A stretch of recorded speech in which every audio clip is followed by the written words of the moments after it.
finalmente eu tenho a oportunidade de comentar a tal PEC da imunidade, a qual eu me oponho. Bastaria restaurar a interpretação literal do artigo 53 da Constituição Federal, uma oportunidade que foi perdida pelo plenário da Câmara ao endossar a detenção abusiva de um parlamentar por ordem do Supremo. Então vamos começar recapitulando os fatos que levaram o Congresso a armar esse circo, para depois a gente tratar mais detidamente sobre a palhaçada mais recente. Então, conforme eu havia antecipado ao espectador, isso foi sexta-feira passada, na votação da Câmara, o placar pela manutenção da prisão ilegal do deputado Daniel Silveira, ele foi muito mais elástico do que o previsto. 364 deputados federais espalharam aí as cinzas da Constituição, que já tinha sido queimada pelo plenário do STF. Isso na quarta-feira de cinzas, depois de ter sido rasgada pelo ministro Alexandre de Moraes, que é de longe, mas assim, de muito longe, o maior carrasco da liberdade de expressão no Brasil desde a redemocratização. E por que nossos insignes congressistas votaram contra o seu próprio direito constitucional de imunidade parlamentar, ou seja, contra a sua inviolabilidade penal por palavras e por opiniões? Eles sofreram pressão explícita do Supremo Tribunal Federal, representado na imprensa pelas vedetes da corte, os ministros Gilmar Mendes e Marco Aurélio Mello, conhecidos por se manifestarem mais fora dos autos do que nos seus próprios despachos. E por que os parlamentares cederam a essa pressão? Porque eles capitularam. Porque eles se sentem vulneráveis ao arbítrio autoritário dos ministros do STF. É simples. Isso tanto na esfera eleitoral, via TSE, quanto na esfera penal, em razão do foro privilegiado, que é como uma nave alienígena que abduz os processos criminais e os transporta para as gavetas do Supremo, onde eles raramente são vistos e quase nunca são julgados. Então, para entender a postura acovardada do parlamento, basta recordar aquele levantamento do Estadão sobre essa legislatura. 1/3 do Congresso é acusado de crimes ou é réu em ações. Se não me engano, 38 senadores e 160 deputados. E entre eles está o próprio presidente da Câmara, que, segundo a apuração do Congresso em Foco, responde a 8 investigações e é réu no STF numa acusação de recebimento de propina. Agora, vocês acham mesmo que os deputados iriam se indispor com os seus próprios juízes por causa de um colega aí de pouca influência no parlamento? É claro que não. Por isso, semana passada, ao invés de fazerem um juízo próprio, um juízo jurídico daquela prisão inconstitucional, denunciando a ilegalidade dos atos do Supremo, a Câmara Federal optou por fazer um juízo político do deputado preso. E esse grave equívoco, ele se escorou no juízo moral contra esse parlamentar, e na opinião pública que foi inflamada pela imprensa, que ao invés de informar a audiência sobre as transgressões do STF, preferiu veicular matérias e matérias e matérias sobre o caráter, sobre a biografia do tal deputado bolsonarista. Essa era a alcunha dele. Mas voltando aí ao circo e às suas palhaçadas, a Câmara sabe que o precedente que os deputados criaram é perigosíssimo. Agora o STF pode expedir de ofício mandado de prisão durante investigação sem ser provocado pela polícia ou pelo Ministério Público. Agora o STF pode alegar que a gravação de uma ofensa contra a honra configura um flagrante perpétuo, infinito. Agora o STF ele pode processar e pode prender um político por crime de opinião, confundindo injúrias a ministros com ataques antidemocráticos à instituição judiciária.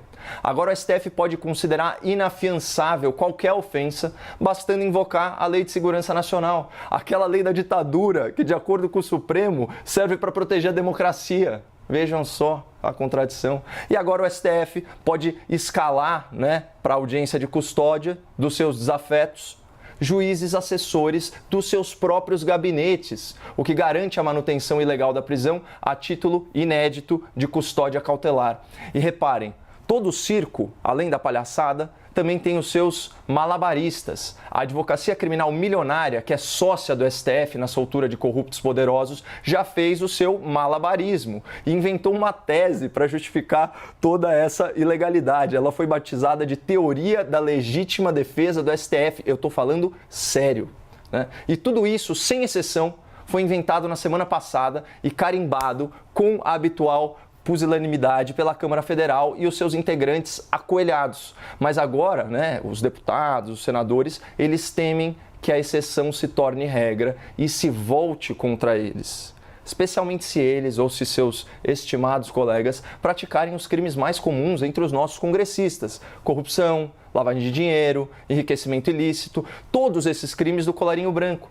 Portanto, a verdadeira preocupação de certos parlamentares não é com a questão fundamental da liberdade de expressão ou mesmo com a ingerência, do Poder Judiciário no Poder Legislativo. A real é que, no fundo, eles não querem perder o direito de cometer crimes impunemente. Políticos não querem perder o direito de cometer crimes impunemente. Então, o raciocínio é mais ou menos esse. Se o crime foi cometido, que ele não seja investigado. Se há provas, que elas não sejam buscadas e apreendidas. Se houver um inquérito ou uma ação penal, que as autoridades policiais e judiciárias possam ser processadas por abuso. E se eu for pego em flagrante, que ao invés de ser preso, eu me hospede no Congresso, de preferência bem próximo do meu gabinete. E se for para me destituir de um cargo parlamentar, mesmo que pelo cometimento de um crime grave, que os únicos juízes sejam os meus próprios coleguinhas. É isso que explica, em grande medida, a velocidade ímpar na tramitação dessa proposta e o entusiasmo de certos parlamentares ao defendê-la. Mas para fechar aqui numa nota de rodapé, chega a ser ridículo, patético saber que foram os ministros do STF que apelidaram a proposta de PEC da impunidade, ao invés de PEC da imunidade. Uma corte que tem se especializado em soltar criminosos perigosos, e que impede que os maiores corruptos do país sejam presos após julgamento de segunda instância, não tem envergadura moral para falar em impunidade. E o mais escandaloso e covarde é que os ministros têm se manifestado por meio da imprensa de forma anônima. Eu vou ler para vocês aqui, blog da Andréa Sadi, publicado ontem no G1, aspas, ministros do STF, ouvidos pelo blog, avaliam que a PEC que dificulta a prisão de parlamentares é uma espécie de retaliação e afronta à corte. Detalhe, afronta e retaliação estão entre aspas, dando a entender que essas foram exatamente as palavras do ministro, Reservadamente, ministros já admitem pontos da PEC que, uma vez questionados no STF, deverão ser derrubados. Percebam o declínio institucional, percebam a vergonha republicana. Os mais altos magistrados do país viraram fonte de blog, inclusive antecipando votos e antecipando decisões, o que é vedado por quem? Pela lei orgânica da magistratura. Vou ler para vocês só para fechar. Artigo 36, inciso 3. É vedado ao magistrado manifestar por qualquer meio de comunicação opinião sobre processo pendente de julgamento. E, analogamente, também há um questionamento futuro. Então, é mais um dispositivo para a lista de transgressões desse tribunal. De qualquer forma, independentemente de mais essa transgressão dos ministros do STF, eu fico feliz que o apelido da PEC da impunidade tenha pegado, porque ele representa muito bem o desejo de muitos parlamentares brasileiros de não perderem aquele direito de cometer crimes impunemente, ao mesmo tempo em que o apelido escancara a hipocrisia de um Supremo Tribunal Federal que vai entrar para a história justamente pelo estímulo à impunidade.